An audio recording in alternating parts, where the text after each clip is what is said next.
Welcome to second session on Leviticus book study.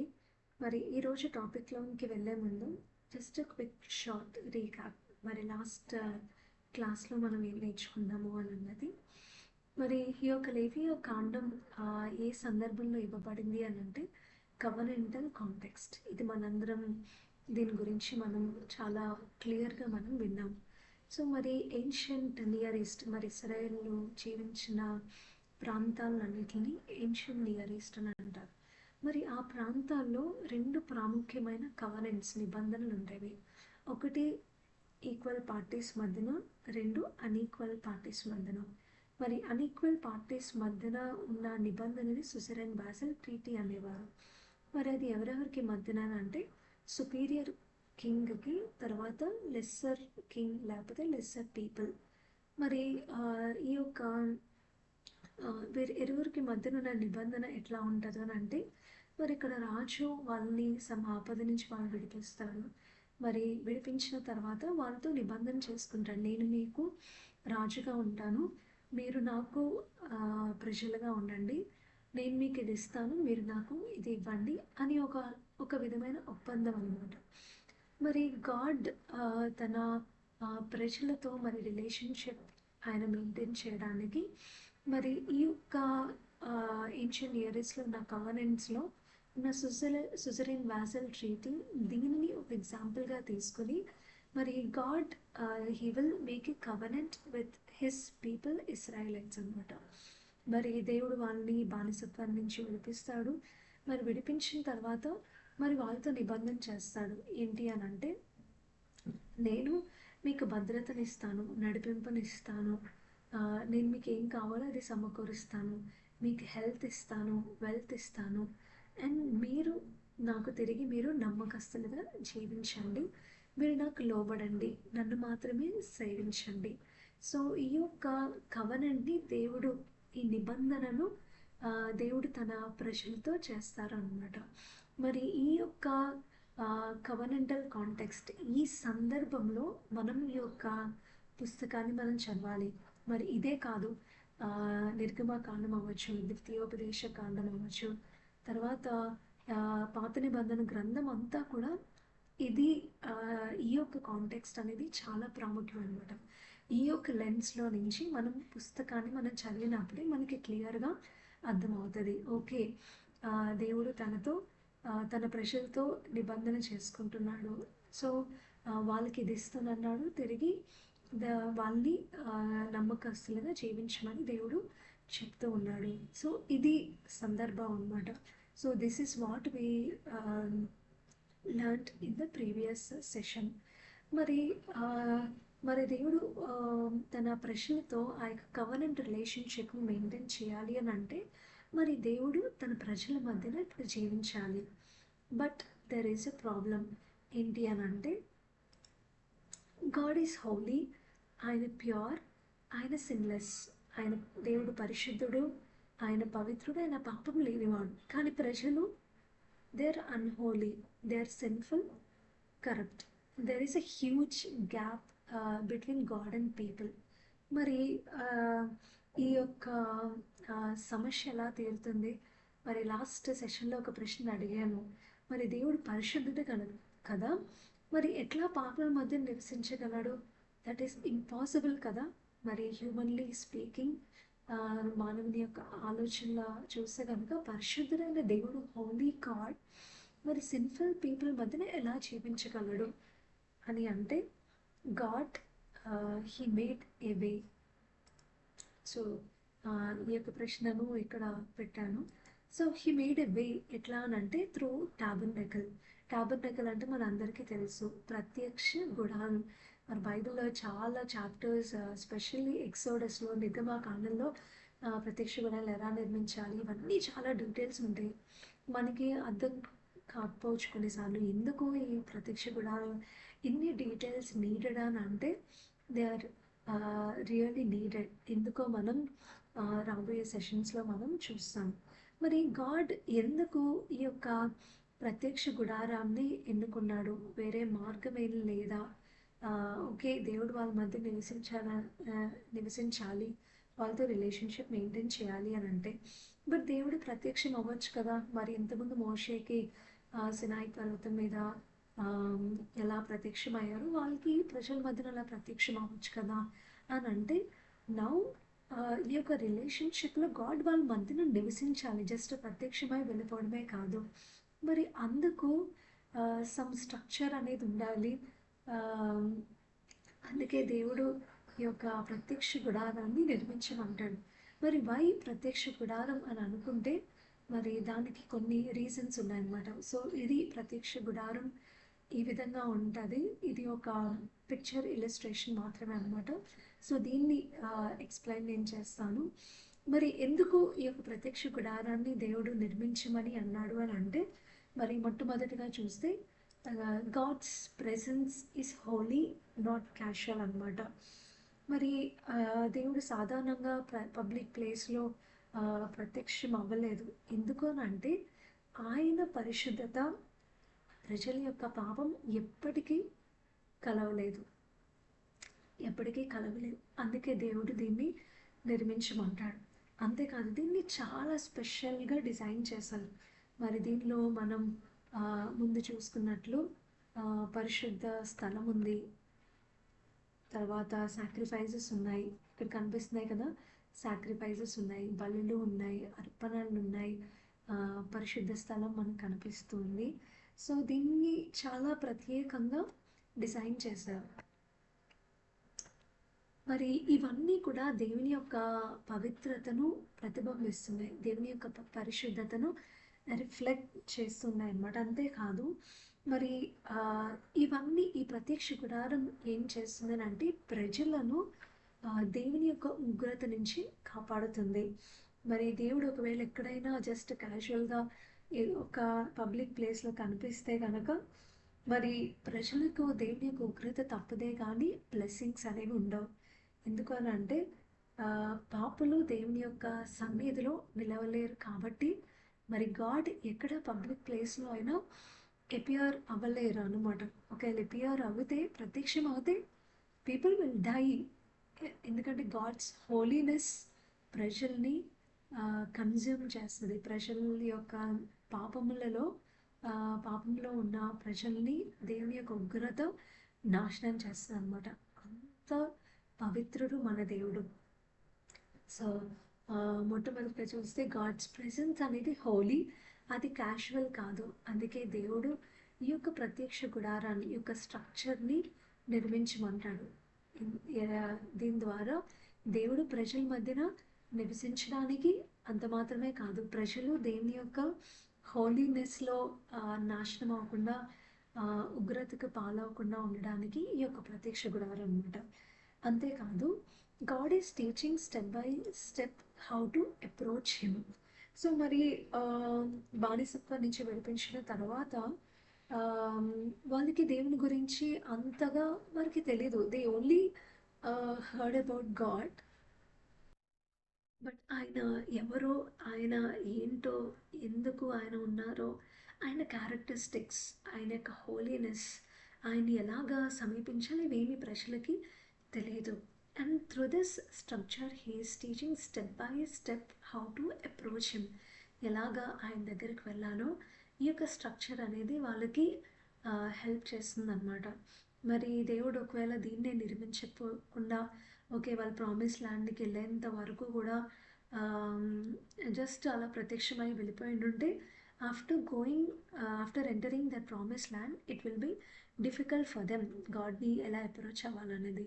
So through this ఈ యొక్క ప్రత్యక్ష గుడారం ద్వారా he's teaching them step by step ఎలాగా ఆయన్ని అప్రోచ్ అవ్వాలి, ఎలాగ ఆయన్ని వర్షిప్ చేయాలి, ఎలాగా ఆయన ఎవరు ఏంటో, ఆయన క్యారెక్టరిస్టిక్స్ ఏంటో, ఆయన గుణలక్షణాలు ఏంటో తెలుసుకోవడానికి ఈ యొక్క టాబర్నకల్ అనేది వాళ్ళకి హెల్ప్ చేస్తుంది.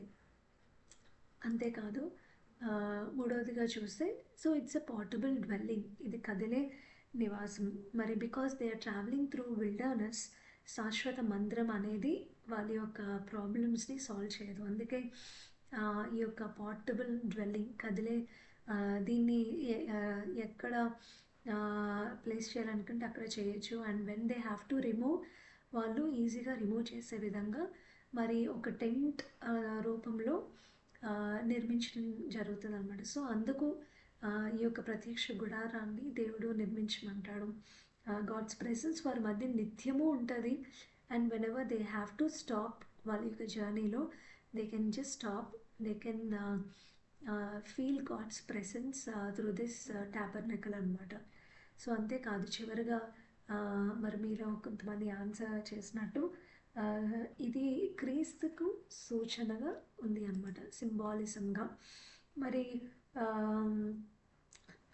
క్రీస్తుకు ఎలాగ సూచనగా అంటే ఈ యొక్క సాక్రిఫైజెస్, ఈ యొక్క ప్రత్యక్ష కూడా, ఇవన్నీ కూడా ఎక్కడ మనం ఫైనల్గా ఫుల్ఫిల్ అవ్వనట్టు చూస్తాము అని అంటే క్రైస్ట్లో అనమాట. ఆయనే ఒక అల్టిమేట్ సాక్రిఫైస్గా మన కొరకు తన ప్రాణాన్ని అప్పగించడం, తర్వాత ఆ యొక్క తెరను చీల్చేయడం, ఆ యొక్క గాడ్కి మనకి మధ్యన ఉన్న ఆ యొక్క బ్యారియర్ని తొలగించడం మనం చూస్తాం. సో ఇది ఈ యొక్క రీజన్స్, వీటన్నిటికీ కారణంగా దేవుడు ప్రత్యక్ష గుడారాన్ని నిర్మించమని చెప్తాడనమాట. సో ఇది గాడ్స్ ప్రెజెన్స్. మరి ఇది కరుణాపీఠం అని అంటారనమాట. మరి ఈ కరుణాపీఠం దగ్గర మరి ధూపం వేసినప్పుడు గాడ్స్ ప్రెజెన్స్ అనేవి ఇక్కడ హై ప్రీస్ట్కి కనిపిస్తుంది అనమాట. సో మరి హై ప్రీస్ట్ మరి ఈ యొక్క వెలుగుని చూసినప్పుడు, ఆ మహిమని చూసినప్పుడు, then he will realise that God is with them and among them. So ఇది టాబర్నకల్ ఇన్సైడ్ టెంట్ చూస్తే కనుక ఇదంతా కోర్ట్ అనమాట. దీన్ని బర్న్ట్ ఆఫరింగ్ ఆల్టర్ అని అంటారు. దీనిపైన సాక్రిఫైసెస్ని అర్పిస్తారనమాట. ఇది వాళ్ళ నీళ్ళు కడుక్కోవడానికి సమ్ కొలను లాంటిది అనమాట. తర్వాత ఇది ప్రత్యక్ష గుడారం యొక్క టెంట్ లోపల అనమాట. దీన్ని హోలీ ప్లేస్ అని అంటారు. మరి ఇక్కడ వాళ్ళు అర్పించే బ్రెడ్ పానార్పణలు, సో అవి ఇక్కడ పెడతారు. అండ్ ఆల్టర్ ఆఫ్ ఇన్సెన్స్ అంటే ధూప వేదిక అనమాట. ఇక్కడ ధూపాన్ని వేస్తారు. అండ్ దీన్ని ల్యాంప్ స్టాండ్ అంటారు. దీప వేదిక, దీపస్తంభం అనమాట, దీపస్తంభం. సో దీన్ని ఆల్టర్ని తెలుగులో బలిపీఠం అని అంటారు. ఇక్కడ దహన బలులు, అన్ని బలులు అర్పిస్తారు. సో ఇది హోలీ ప్లేస్ అండ్ ఇది మోస్ట్ హోలీ ప్లేస్ అనమాట.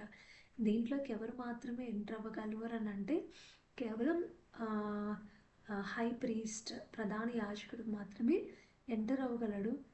అంతేకాదు సంవత్సరానికి ఒక్కసారి మాత్రమే ఈ యొక్క ప్రదేశంలోనికి ప్రవేశించగలడు. అందున విత్ బ్లడ్ ఆఫ్ అటోన్మెంట్ సాక్రిఫైస్తో మాత్రమే ఎంటర్ అవ్వాలి, ఒక్కసారే అనమాట.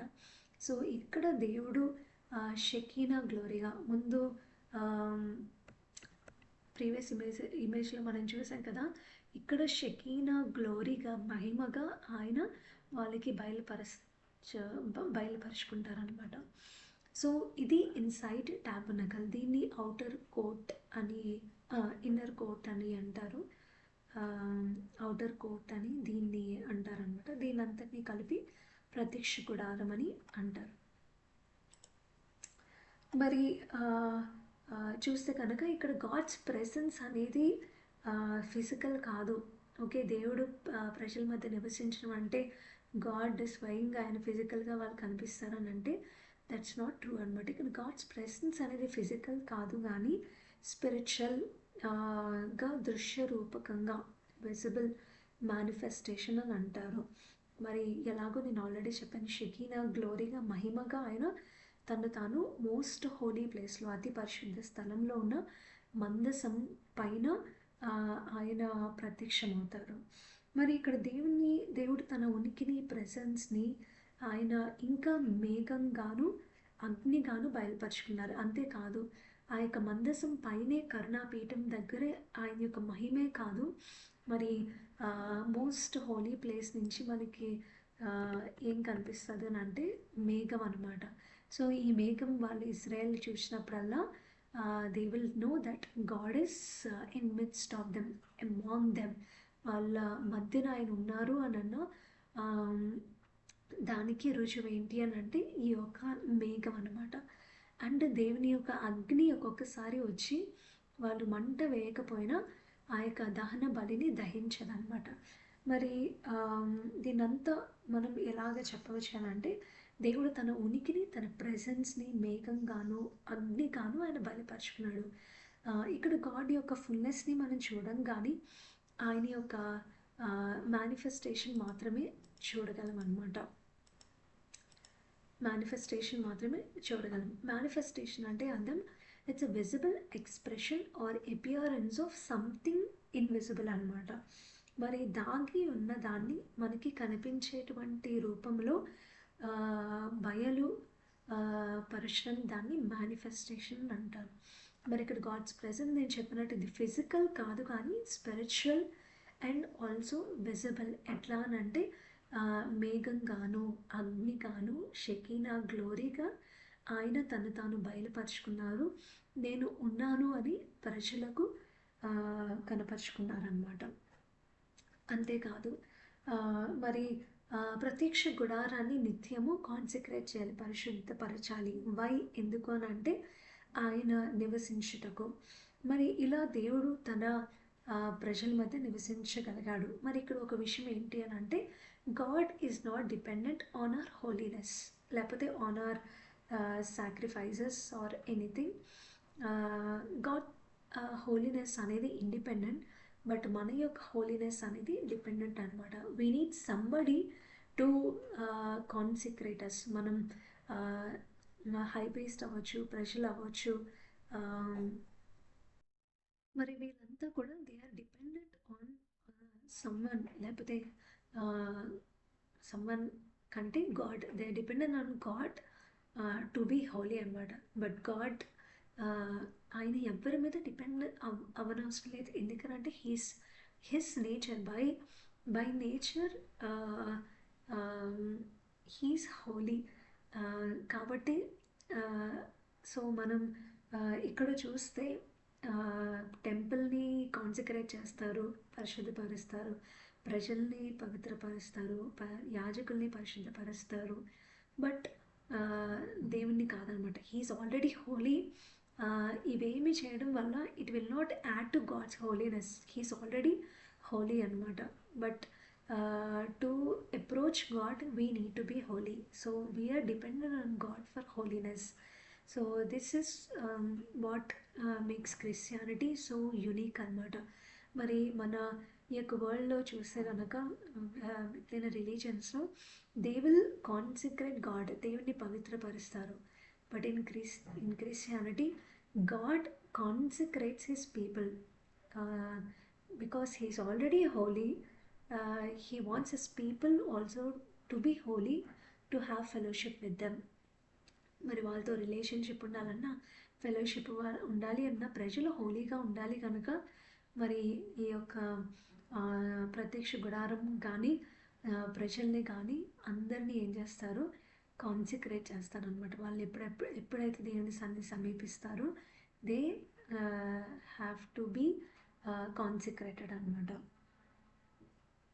అంతేకాదు తర్వాత నెక్స్ట్ చూసే కనుక గాడ్స్ ప్రెసెన్స్ అనేది it is not accessible to every one. Only high priest is allowed once a year. అదే మనం ఇప్పుడు చర్చ్కి వెళ్తున్నట్టు అలా క్యాజువల్గా ఎప్పుడు పడితే అప్పుడు మనం మందిరంలోనికి ఎంటర్ అవ్వలేం, వెళ్ళలేం. ఎందుకనంటే గాడ్స్ ప్రెసెన్స్ అనేది చాలా పరిశుద్ధం కనుక మరి ఎవరు వెళ్ళగలరంటే ఎవరైతే కాన్సెక్రేట్ చేయబడతారో, పరిశుద్ధపరచబడతారో వాళ్ళు మాత్రమే ప్రవేశించగలరు. మరి దేవుడు అందుకు హై ప్రీస్ట్ని మాత్రమే ఎన్నుకుంటారనమాట. ఎందుకంటే ప్రజలు బికాస్ దే సిన్ ఆఫన్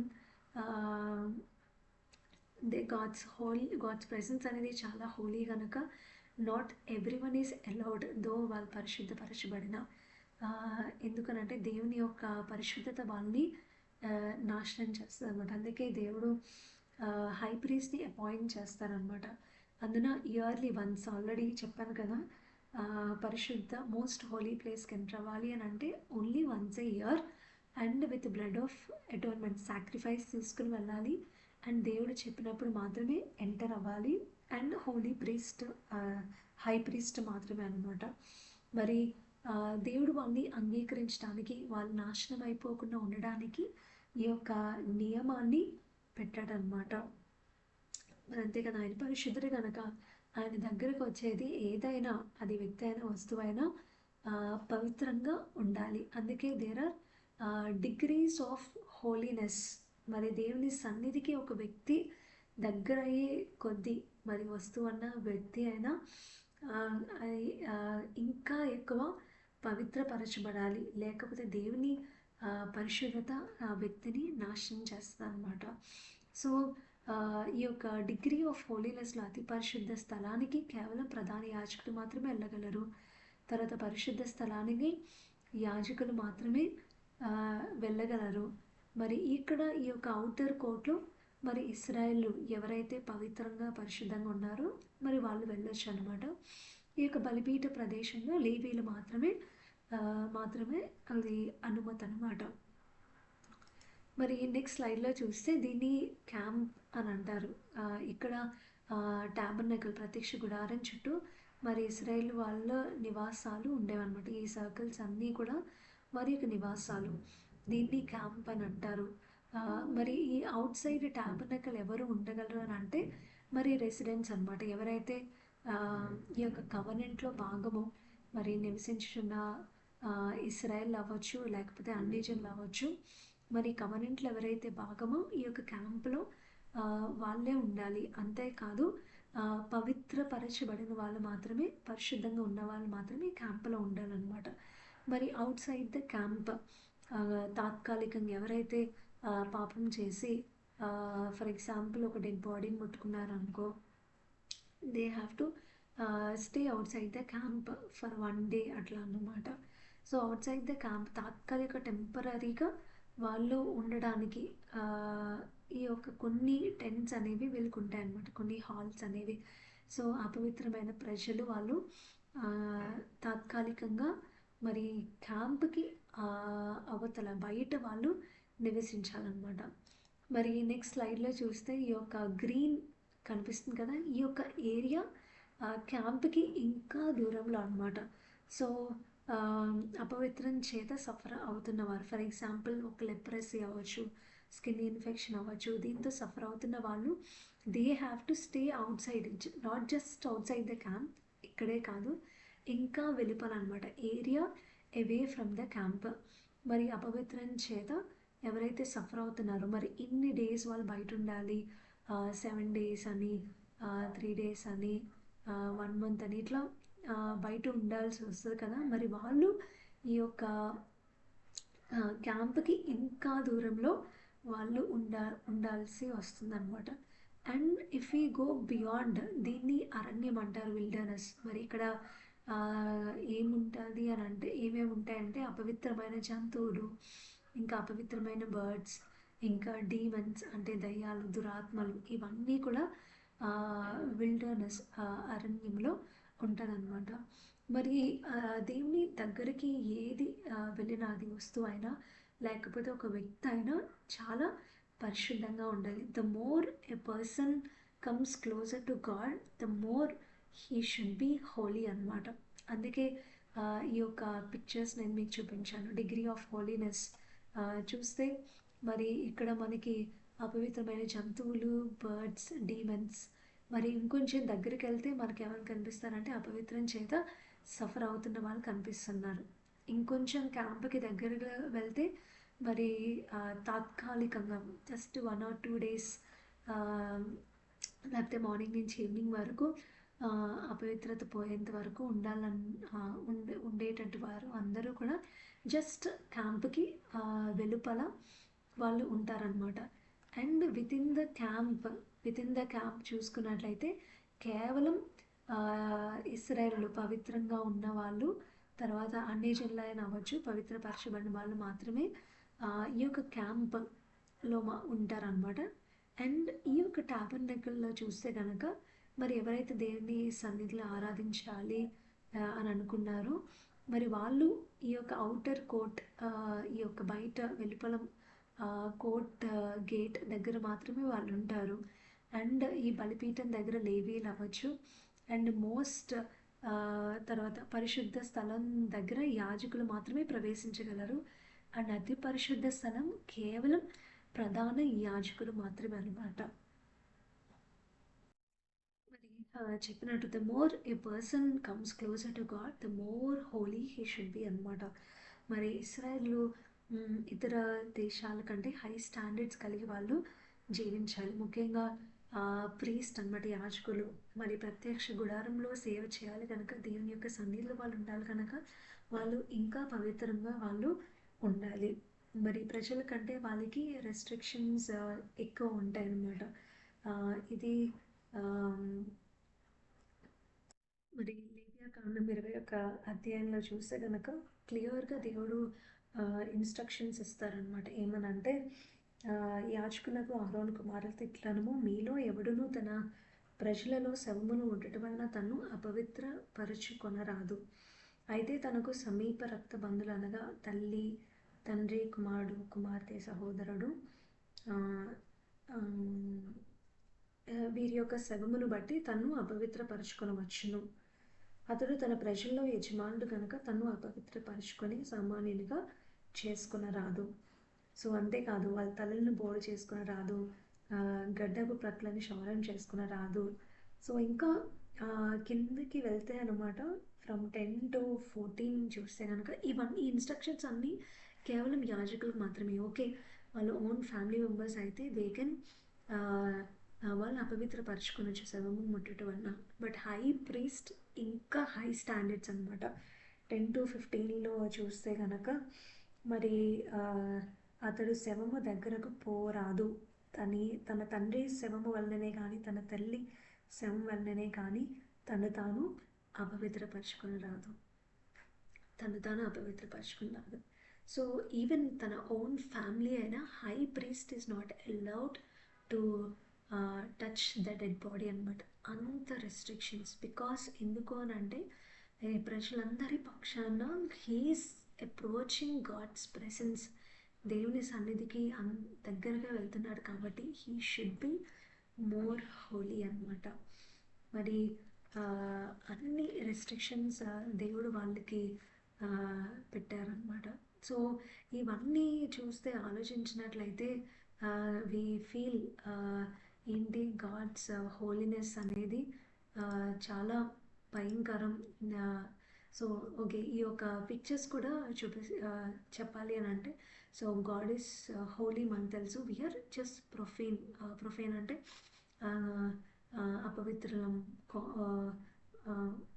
అపవిత్రులం ఇంకా క్యాజువల్ కామన్ అన్క్లీన్ పీపుల్ అనమాట. సో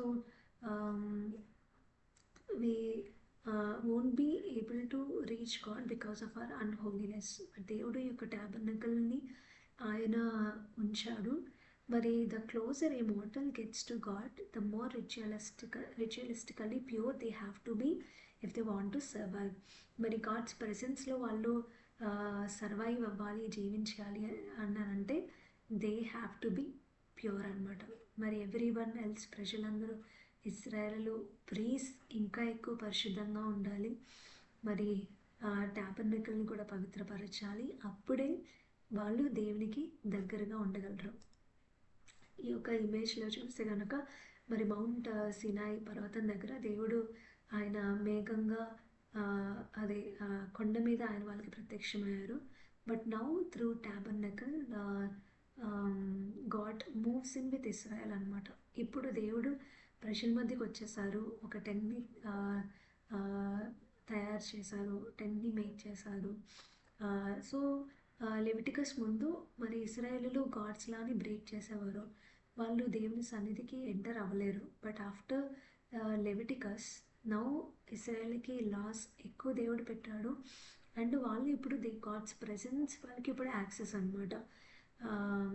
సో అందుకే them be holy as I am holy. ఇది ఇస్రాయేల్ ప్యూరిటీ కోడ్. వాళ్ళ దేవుని తో పాటు కోఎగ్జిస్ట్ అవ్వాలంటే, కలిసి జీవించాలి అని అంటే they have to follow this purity code అనమాట. ఆయన పరిశుద్ధులుగా వాళ్ళు పవిత్రంగా పరిశుద్ధంగా వాళ్ళు జీవించాలి. మరి గాడ్స్ హోలీనెస్ చూస్తే కనుక వి ఫీల్ అమ్మో దేవుని యొక్క పరిశుద్ధత చాలా భయంకరం, అది మనల్ని డిస్ట్రాయ్ చేస్తుంది అని మనం అనుకుంటాం. బట్ యాక్చువల్లీ మనం చూస్తే కనుక it brings A person near to God. అరే ఇన్ని రిస్ట్రిక్షన్స్ దేవుడు ఇచ్చాడు, ఇంత ఆయన హోలీనెస్ ఎంత భయంకరమా అని అనుకుంటాం. కానీ so though God is holy, through this structure he wants his presence to be with us. So holiness destruction ఇవి మనం ఆలోచిస్తాం కానీ it actually brings A person near to God. మరి దేవుని దగ్గరకు ఒక వ్యక్తిని నడిపిస్తుంది. మరి గాడ్ హోలీ కనుక యాజ్ మనుషులు కూడా పవిత్రంగా పరిశుద్ధంగా ఉన్నప్పుడు what happens, they will come closer to God, they will come near to God. So this is ఈ యొక్క పాజిటివ్ సైడ్ని మనం ఆలోచించాలి. అంతేగాని అమ్మో దేవుని యొక్క పరిశుద్ధత కేవలం మనం నాశనం చేసేస్తుంది అన్న భయం కంటే what we should know is it is actually bringing A person near to God. అంతేకాదు మరి ఇస్రాయల్లో గాడ్స్ హోలీనెస్ వాళ్ళు ఎలా ఎక్స్పీరియన్స్ చేయాలి అని అంటే యాజ్ లవ్ అనమాట. ఎట్లా అని అంటే మరి దేవుడు ఐగుప్తు సత్వం నుంచి వారిని విడిపించడం ద్వారా తన ప్రజలుగా చేసుకున్నాడు. మరి ఒక గ్రేట్ ఈవెంట్లో ఆయన ఏం ప్రదర్శించారు అని అంటే ఆయన యొక్క హోలీనెస్ అనేది మర్సిఫుల్, దయ చూపించేది అనేది కన్నా ఇంకా లిబరేటింగ్, విముక్తినిచ్చేది అని ఆయన ఆ యొక్క గ్రేట్ ఈవెంట్లో తన పరిశుద్ధత అనేది మర్సిఫుల్, దయ చూపించేదిగా, లిబరేటింగ్గా, విముక్తినిచ్చేదిగా ఆయన బయలుపరుచుకున్నారు. అంతేకాదు మరి ఇక్కడ మనం చూస్తే నౌ గాడ్ వాళ్ళతో సహవాసం చేయాలనుకున్నాడు. అందుకే అన్నాడు నేను పరిశుద్ధుని కనుక మీరు పవిత్రపరచుకోనండి, పరిశుద్ధులై ఉండండి.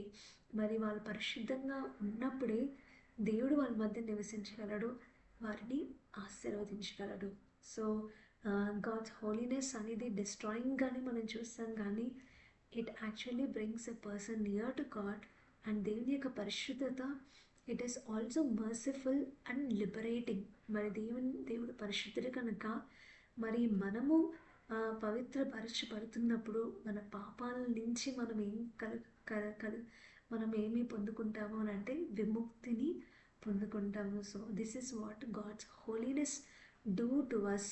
అంతేకాదు it gives us the motivation for holiness ఏంటి అని అంటే వాళ్ళు దేవుని ఈ సన్నిధిలో ప్రజల మధ్యన నివసిస్తారు అన్నది. మరి లాస్ట్ అప్లికేషన్ చూస్తే కనుక మరి పాత నిబంధనలో దేవుడు ఆ యొక్క టాబర్నకల్ని ఆయన నిర్మించాడు. And he lived among them through that structure. But now God ఆయన ఈ న్యూ కవనెంట్లో, నూతన నిబంధన కవనెంట్లో ఉన్న మనము దేవుడు మనతో ఎలా నిబంధన చేసుకున్నాడు అని అంటే మనలో నివసించడానికి. గాడ్ మరి మనలో నివసించే అర్హత మనకి లేదు, because we are sinful. But Jesus ఆయన ఆ యొక్క సాక్రిఫైస్ని ఆయన మన కొరకు ఇచ్చి తన లైఫ్ని ఇచ్చి and he made us pure through his blood, through his sacrifice. మనము ఇప్పుడు పరిశుద్ధులం అయ్యాము. And now God can live in us. దేవుడు మనలో ఆయన ఇప్పుడు నివసిస్తూ ఉన్నాడు. We can approach God daily. We don't have to మరి పాత నిబంధన కాలంలో every day they have to give sacrifices give sacrifices to God. But now we don't have to give sacrifices. But Jesus Christ and already ఆయన sacrifice ఆయన ఒక్కసారి ఇచ్చి మన పవిత్రం చేసి మరి దేవుడు ఇప్పుడు మన మధ్యన నివసించే విధంగా దేవుడు ఆ యొక్క సాల్వేషన్ ఆ యొక్క మార్గాన్ని ఏర్పరిచారు. బట్ నౌ ఇప్పుడు మనలో ఉన్న దేవుడు ని మనం ఎలాగా డైలీ అప్రోచ్ అవుతున్నామో, are we taking it casually or lightly? నిజంగా దేవుని యొక్క సన్నిధి మనలో ఉంది కనుక మనం దేవుని ఈ చాలా రివరెన్స్తో మరి ఆ యొక్క ఫియర్తో మనం అప్రోచ్ అవుతున్నామా, లేకపోతే జస్ట్ క్యాషువల్గా బైబిల్ ఓపెన్ చేస్తున్నామా, జస్ట్ అట్లా చదువుతూ ఉన్నామా? Think about it. నిజంగా ఓల్డ్ టెస్ట్మెంట్లో చూస్తే we will study those chapters. లేవియా కాండంలో ఒకసారి అహరోను కుమారులు మరి ఒక ధూపాన్ని కాకుండా వేరే ధూపాన్ని తీసుకెళ్తే అక్కడికక్కడే దేవర్ డెడ్ అనమాట. అంత భయంకరం. దేవుని సన్నిధి మనం క్యాషువల్గా లైట్గా తీసుకోవడానికి లేదనమాట. God's presence is holy. ఆయన మనలో ఇప్పుడున్నారు అని అంటే we have to approach God daily with that holiness. ఆ పవిత్రత, పరిశుద్ధత మనం కలిగి జీవించాలి. అంత మాత్రమే కాదు, భయముతో ఆయన సన్నిధిని మనం సమీపించాలి. మరి రెండో క్వశ్చన్ ఏంటి అంటే, is God please to dwell in us and among అస్?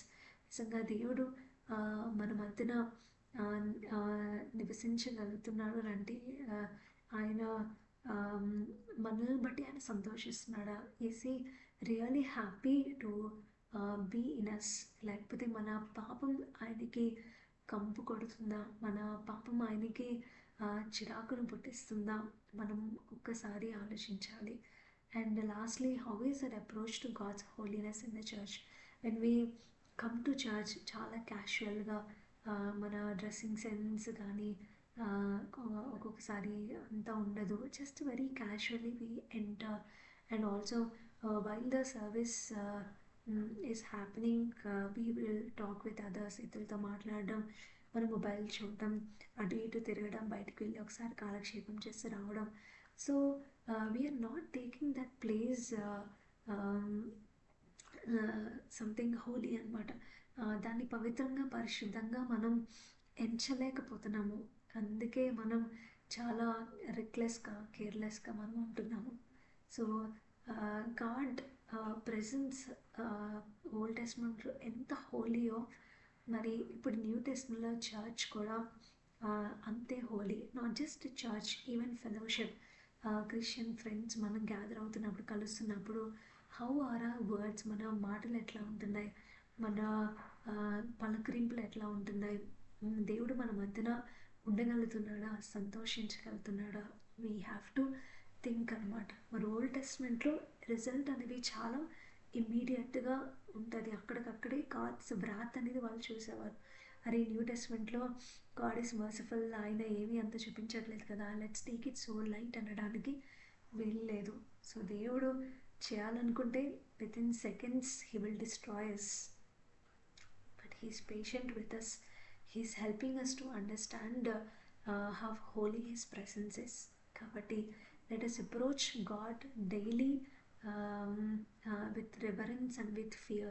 క్యాషువల్గా కాకుండా. అంతేకాదు, దేవుడు మనలో ఉంటున్నారు కాబట్టి లెటస్ ఆయన మనలో ఉంటున్నారు కాబట్టి మరి ఆయన సంతోషించేటట్లు మన జీవితాలు ఉండాలి. పవిత్రంగా, పరిశుద్ధంగా మనం ఉంచుకుందాము. అంతేకాదు, when we approach God, God's presence in the church, లేకపోతే ఫెలోషిప్ ఏదైనా అవ్వచ్చు, let's be more diligent, more fearful. క్యాజువల్గా కాకుండా దేవుని సన్నిధి మన మధ్యన ఉన్నది అన్న, దేవుణ్ణి గౌరవించాలి అన్న మనస్తత్వంతో మనం దేవుని యొక్క సన్నిధికి వద్దాం. మరి ఏమన్నా క్వశ్చన్స్ ఉన్నట్లయితే ప్లీజ్ కామెంట్స్లో మీరు షేర్ చేయండి. అండ్ మీరు you can also approach us any time. మీకు ఏమైనా డౌట్స్ ఉన్నా, క్వశ్చన్స్ ఉన్నా. Shall we pray? గొప్ప దేవ, సర్వశక్తి మంత్రానికి వందనాలు. మరి ఈ యొక్క సెషన్లో మీరు ఉన్నారు. అందుకొరకే మీకు వందనములు ప్రభా. దేవా నీ యొక్క హోలీనెస్ ఏంటో, నువ్వెంత భయంకరుడైన దేవుడవో మరి ఈ యొక్క లెవిటికస్లో ఈ యొక్క టాబర్నకల్ ఈ యొక్క ఎక్స్ప్లెనేషన్ ద్వారా మీరు మాకు తెలియజేశారు అయ్యా. మరి మేము నీ యొక్క పరిశుద్ధతను లైట్గా తీసుకొనకుండా దేవా, మీ యొక్క సన్నిధిని క్యాజువల్గా తీసుకొనకుండా మరి భయముతో నీ సన్నిధిని నిత్యము సమీపించే కృపను దయచేయండి దేవా. మరి నూతన నిబంధనలు ఉన్న మాకు దేవా, మరి ఎప్పుడు నీ యొక్క ప్రెజెన్స్కి మాకు యాక్సెస్ ఇచ్చావు, ఎప్పుడు కావాలంటే నీ సన్నిధికి వచ్చే ఆ యొక్క అవకాశాన్ని నువ్వు మాకు ఇచ్చావయ్యా. అందుకొరకే నీకు వందనాలు చెల్లిస్తున్నాను. నీ యొక్క కుమారుని యొక్క కార్యమును బట్టి కూడా నేను స్తుతిస్తున్నాను ప్రభా. దేవా, మరి అనుదినము నీ ఎదుట మరి దీనత్వం కలిగి మరి భయముతోనూ నీ సన్నిధిని సమీపించడానికి మా యొక్క జీవితాన్ని నిత్యము నీ కొరకు పరిశుద్ధంగా పవిత్రంగా ఉంచుకునే కృపను దయచేయమన్నది మీ యొక్క సన్నిధిలో ప్రార్థిస్తూ నేను ఈ యొక్క సెషన్ విన్న ప్రతి ఒక్కరిని మీరు బ్లెస్ చేయమని అడుగుచు మరింతగా నేను తెలుసుకునే కృపను మీరు మాకు దయచేయమని యేసయ్య నామములో అడిగి వేడుకొని ఉన్నాను పరమ తండ్రి. ఆమేన్. Thank you. See you in the next session. Bye.